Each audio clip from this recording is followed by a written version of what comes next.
So the first component when they come into the courtroom is they'll see the digital daily docket, which is the screen in front of you, and that will display the cases, names, in the various courtrooms for that particular day. So it's the courtroom calendar for the day essentially, and that's going to be the same information that will be in the kiosk view. So when they check in on the kiosk, it will also remove them from the digital daily docket as well. And then from there, it will move into case call. This is the check-in kiosk. It's a web-based kiosk, so it can essentially go anywhere. They can search by their name or their case number. They also put in their 10-digit number, if it's optional, to be able to opt in to receive the information to their mobile phone. A couple confirmations to verify. And once they're verified, they'll then receive a mobile map to be able to get to where they're going.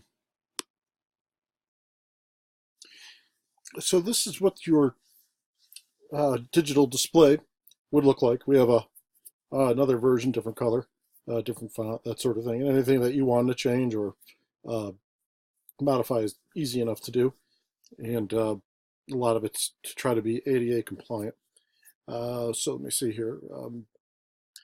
As you can see, how we make this into a like a virtual queue without SMS is use a highlighter, which highlights the individual who's essentially next up or being heard. So the court clerk can actually let the court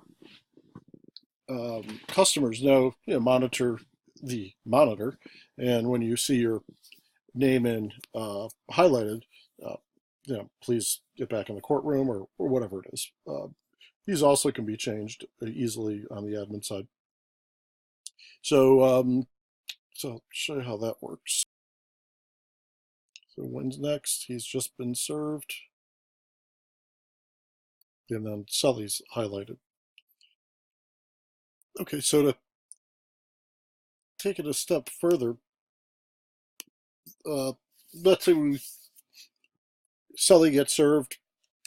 Typically, that would summons them, and then when you click heard, what that does is that removes Sully from the queue, and that is it's a timestamp of the time he's been removed, and he's in a report identifying that he's been to court, the time he was served, and so on and so forth.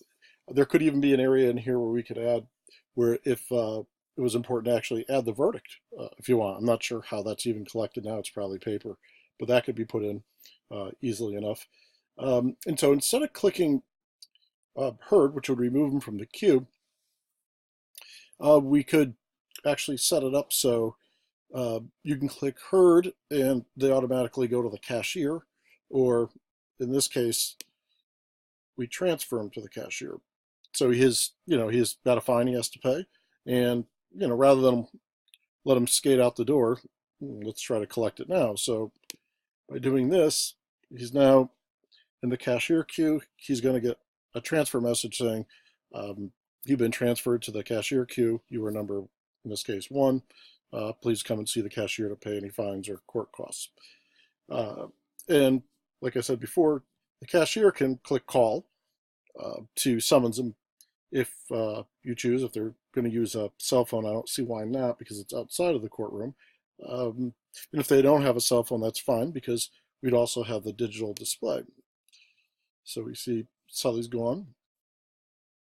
And see if I can find the okay. And back to the display setup page, sheer. And she would have her digital display. And it shows that Sully's in here. We can have the case number. I just didn't have it set up to include anything in case it's not necessary, but just to give you an example. So now the cashier essentially has a digital queue. So if they don't have phones, they can also be looking at the queue. He's number 1, that's why he's highlighted, but if there was others, it would show that order. So now you created a virtual workflow by moving the person from the courtroom over to the next step to the cashier, and that's the kind of efficiencies that we're looking for, also to achieve the customer perspective as well as the operational perspective of a high-performance court.